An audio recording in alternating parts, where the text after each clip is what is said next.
How's it going, everyone? College Lefty, and in this video I have for you guys the updated information from the developer live stream from Sony San Diego's that just took place over on Twitch. I was also live streaming on Twitch, so I tuned into the end of it, but I did go back and watch the whole entire stream and make sure that I have the right information for you guys. So let's go ahead and get right into this. Let me hide this real quick. This first part of the stream, they did talk about a patch 1.11 that is coming out pretty soon.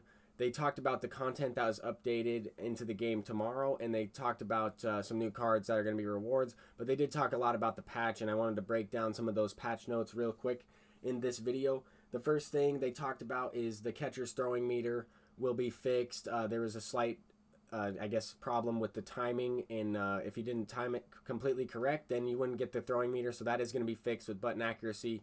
They also talked a lot about wind. Wind is going to be taken out of the game completely in ranked seasons, battle royale, and events in patch 111, so that's going to be awesome. Wind is still in the game as of right now, but as soon as that patch does drop, then we will have that as well. The next thing is going to be increased exit velocities with power hitters. That is something that SDS talked a lot about. They wanted to implement increased exit velocities on power hitters and make sure that they are able to hit the ball a little bit harder. I mean, I noticed a lot of times with contact guys where contact hitters hit the ball a lot harder than some of the other guys do. Like Tony Gwynn hits the ball harder than Frank Thomas at times. So maybe we'll see some of those things changed around in patch 1.11. But let me go ahead and hide this. Let's play the next video. These are the new headliner packs that are released into the game tomorrow, including two new signature series cards. One of them is Dustin Pedroia and the other one is Larry Doby. Let's go ahead and watch that one more time. Definitely a nice intro video to see some of these cards right here. But as we go into the packs, these are what we're going to see. Set 10 headliner packs. And Dustin Pedroia is definitely a solid second baseman. Larry Doby has center field in this one. And they talked a little bit about how him and Jackie Robinson were into the league right around the same time. But let me go ahead and hide this. We will take a look at the screenshot of Dustin Pedroia's stats. This card is absolutely amazing. 110 contact versus right, 115 contact versus left, 71 power versus right, 70 versus left. Definitely solid hitter with 119 vision, 95 discipline, 105 clutch. He has the diamond shield for fielding with 90. He does meet that threshold on defense. Not the best arm strength at 70, but he plays second base, so that's only going to come into play in double play situations for the most part. He does have good arm accuracy at 85, 89 reaction, and 69 speed, so he's not the slowest. 24 age 24, Dustin Pedroia, 69 speed with 77 stealing. I mean, this is a solid card all around. Not bad at all. I mean, I have Roberto Alomar, and you also have Joe Morgan as a free option, but this card is definitely solid. This will be in packs.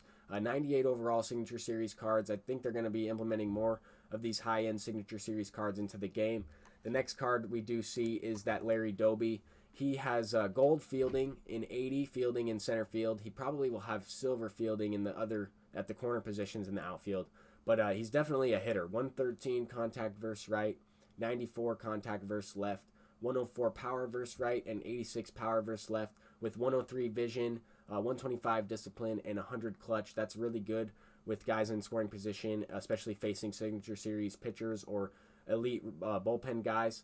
They are going to have higher clutch. You want to have a higher clutch rating to get those exit velocities with runners in scoring position. And I think it also it makes the pitcher's tendency to hang a pitch with runners in scoring position more likely to happen. I guess that I kind of worded that a little strange, but when the pitcher is in the clutch situation with the controller vibrating, they're more likely to hang a pitch, especially against a hitter with the high clutch attribute. Just something that I've noticed. It's not 100% confirmed, but they did talk a little bit about the runners in scoring position situation with the clutch attribute this year, and I've been talking about that since MLB The Show 17, but some guys are skeptical when it comes to that attribute. These other attributes are definitely solid. I just wanted to talk a little bit about that specifically. I always like talking about the little things and giving you guys good tips when it comes to that stuff.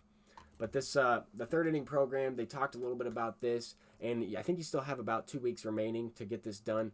But there are going to be some new missions implemented into this third inning program, which is probably going to make those signature series cards go down in price a little bit more. But at the same time, they have implemented 3 of these, I guess, stages of missions. 3 three missions, or three, I guess, varieties of missions. They have the Dynasty divisions in this day in history, and then the original third inning program missions. But these are all moments. Nice to have these, and if you complete these, you also get a set 10 headliner pack with a chance to pull some of those other diamonds. So solid content overall from SDS. They're not done. They still have some more cards to release. The next two cards are going to be Battle Royale 12-0 Flawless Rewards. And these two cards are also Signature Series pitchers or players. One of them is a pitcher, my mistake. We have 96 Felix Hernandez Signature Series and 99 Signature Series Willie McCovey. Two really good cards. One pitcher, one first baseman. He's going to rival Frank Thomas a little bit. We do get another first baseman Signature Series. Definitely has solid stats. Let's go ahead and get into those stats really quickly. We have Willie McCovey right here with 103 power, or 103 contact versus right. 89 contact versus left. 116 power versus right. Definitely maxed out almost all the way. 99 power versus left. And 99 vision. 125 discipline, 96 clutch. This card's an absolute beast. He does have a little bit better fielding as well, and might play a little bit better than that Frank Thomas does. However, he's not as tall as Frank Thomas, so don't know how he'll do on the line drives. But 63 fielding is a bronze fielder rather than a common, so that is a nice upgrade there. And if you are able to go 12-0 in BR consistently, then you definitely want to get this card. His speed, let's see, his speed is at 39, so that's not the fastest, but it's also pretty good. For a first baseman, that's not bad at all. Frank Thomas has decent speed for a first baseman, and probably a little bit too much for his style of player. But 39 speed isn't bad for Willie McCovey. Definitely usable over there at first base, and also has left field as a secondary. I just noticed that. I didn't notice that during the stream, but left field secondary position, not bad at all. A little bit of versatility there. This next card is the King Felix Hernandez, 96 overall, and this card has an amazing power sinker. He also has really good stamina, which is one of the things I look for. Elite hits and Ks per 9 in the 90s, which is another thing I look for. He's got great velocity, great break, good walks per 9, and control. This card's really all around a good player. He's going to have a gold fielding badge because he is in the 88 range. He's not going to be quite where Greinke is. But if you can go 12-0 and get this card for your rotation, for 1,500 stubs, you can't really pass this up. It is going to be tough to go 12-0 right away when a lot of these other guys, top players, are going for some of these new Signature Series cards. They want to get their stubs up and sell these guys immediately. They go for a really good price early on, similar to that Michael Young. It's just really nice to see all this content released, all these brand new cards, cards that got usable cards, endgame cards this year that didn't get immortals or didn't really have usable endgame cards last year's game. It's nice to see some of these guys there. Doby, Pedroia, Felix, and Willie McCovey were all in last year's game, but I didn't really see them used in ranked seasons all that much. Some of those cards are more exclusive than others, but I really think this is awesome. Props to SDS. They got the content down. They're working on the patches. They're listening to the community. They're going to be working on patch 1.12 as soon as 1.11 comes out, and they get some feedback on that. It's just really nice to see all of the success and all of the communication that SDS is providing with us. We also have Sporer's Moment coming out tomorrow, and that's going to be the Nick Senzel. I did tweet that out as well. Feel free to follow me on Twitter. I'll have a link posted in the comment section and pinned down below. But Sony Partners Moment for the Nick Senzel, definitely a solid third baseman. He does play a utility variety of positions as well. I think the only position he doesn't have is first base and catcher. But we also see the third inning content for more moments coming up tomorrow. We see the flawless rewards and the roster update. Look out for Matt Chapman and look out for Ronald Acuna. Those guys could get upgraded. I've also heard Anthony Rizzo could possibly get upgraded. I don't really have too much research behind that stuff, but they will be doing a thorough roster update. They've been upgrading and downgrading a lot of players recently, so I'm excited to see what that roster update brings. Then we have the May flashbacks, the Tops Now. There are going to be new Tops Now missions. They did talk about that in the stream, but I like to kind of be surprised by some of those and get into those as soon as I get as soon as the update goes live, I guess.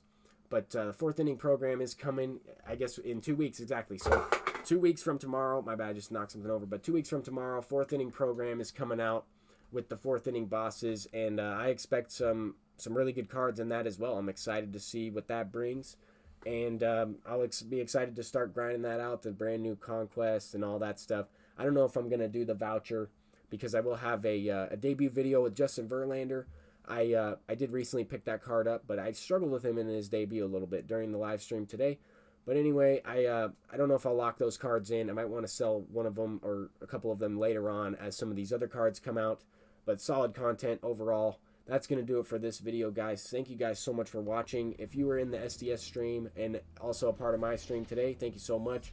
We are gaining a ton of support over on Twitch as well as over here on YouTube. We're close to 5,000 subscribers. I recently hit 1,000 followers on Twitch. Just a lot of success. It's really nice to see. But thank you guys so much for watching. I'm College Lefty, and have a great day. Peace out.